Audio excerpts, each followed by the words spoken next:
ছয় প্রকার নারীকে আল্লাহ জাহান্নামে দেবে বলে ঘোষণা দিয়েছে। কয় প্রকার?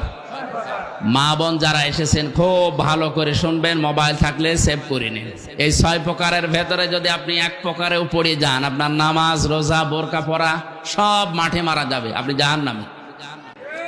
এক নম্বরে যাদের মাথার চুল খোলা থাকে স্বামী বাদ দিয়ে অন্য কারো জন্যে, এরকম মেয়ে লোকে দেশে এখন আর নেই। দুই নম্বরে স্বামীকে যে মহিলা সম্মান করে না। তিন নম্বরে স্বামীকে বাদ দিয়ে দেবর ননদ বা অন্য কারো সাথে যারা হাসি তামাশায় লিপ্ত থাকে বেশি সময়, স্বামীর কাছে আসলে মুখ গোমরা হয়ে থাকে।